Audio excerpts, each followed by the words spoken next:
My apologies for this video being so late. It would have been out earlier if my graphics card didn't decide to crap the bed.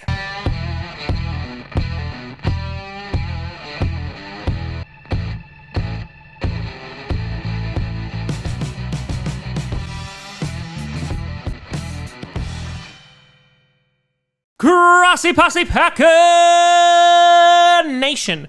Welcome to an episode of Packast, the podcast where you don't do a Packers fan, but it sure does help. I'm your host, Tim Grossi, and today we're gonna get away from the individual for today and breaking down individual prospects. Instead, I want to answer a question that has been popping up in my inbox a whole lot.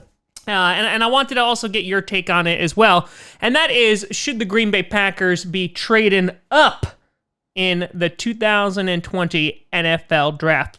But before we get to that, we got two brand new Patreons that we gotta shout out. First, we got Mr. Jason Cox. Thank you very much for your $8 tribute, in which you are proclaiming, I'm not a Packers fan, but I guess I can tolerate your face. And then, of course, we have Joyce. Guys, thank you very much for your contribution. Enter in the $10 club, in which you'll be featured in the credits of Packast. A big shout out and thank you to both of you and to all the patrons over at patreon.com/TomGrossiComedy. Now, let's get to it. The Green Bay Packers do not have as much draft capital as they have had in previous years, whether it's the lack of comp picks or the lack of the Saints ripping themselves off and giving us another first-round pick.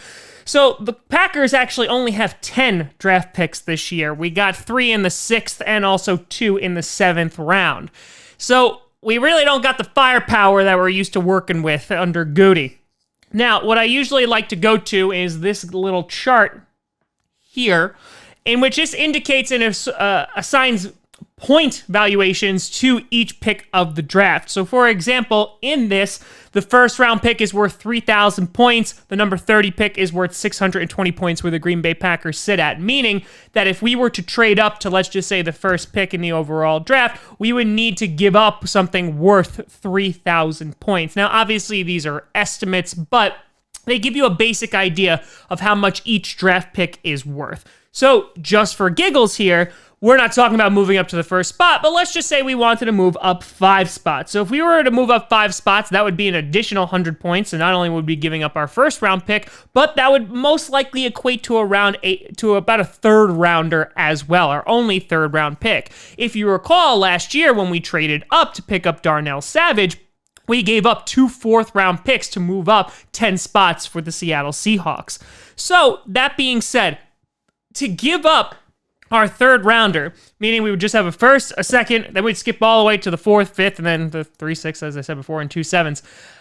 I really don't think it makes a whole lot of sense, because looking at this draft, who would we trade up for, honestly? And what I mean by that is not knocking on any of the talent that is coming out in the first round, but what I mean is are you going after a linebacker? Are you going after a Patrick Queen? Are you going after a Kenneth Murray? Because the way that I'm looking at it, considering how deep this draft is at receiver, it almost doesn't make any sense to really draft up, because you could get great value either at the end of the first round or in the second and third round. So I really don't think it makes sense to give up a premium draft pick, which is the third round, to go up a few spots. I just don't see it, especially if it's going to be for a receiver, and I feel like you could also get an offensive tackle or a defensive lineman later in the draft as well.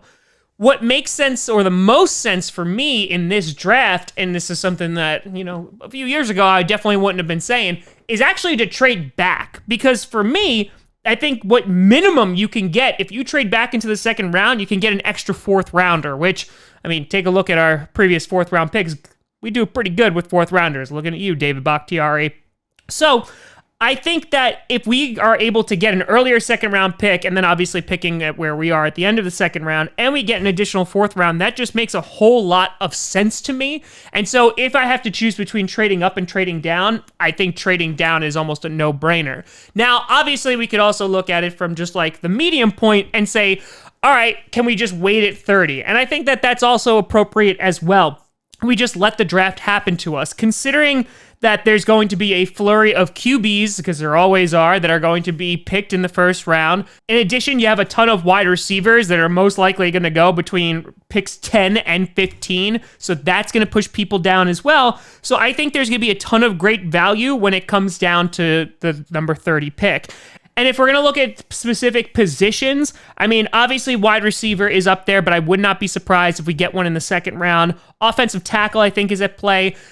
Linebacker makes sense if it's Patrick Queen or Kenneth Murray, but defensive tackle is also a possibility here to help Kenny Clark on that line. It really doesn't make a whole lot of sense to get an edge rusher here, but like I said before, we even talked about Trayvon Diggs, that we could even potentially get him at cornerback, because, you know, that is a position of need.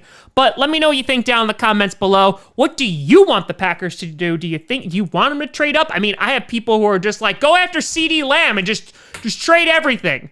And I mean, again, we could talk about giving up first rounders next year, but that just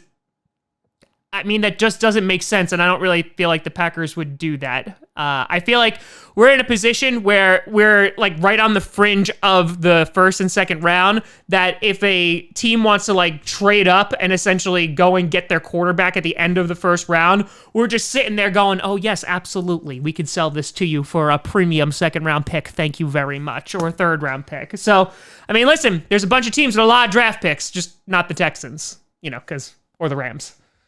But you get it. Let me know what you think. You can always find me at TomGrossiComedy.com or at TomGrossiComedy on all social media. See down below. Check out Packast on SoundCloud, iTunes, Google Play Music, Spotify, and of course YouTube. And a big shout out and thank you to all the Patreon members over at patreon.com/TomGrossiComedy.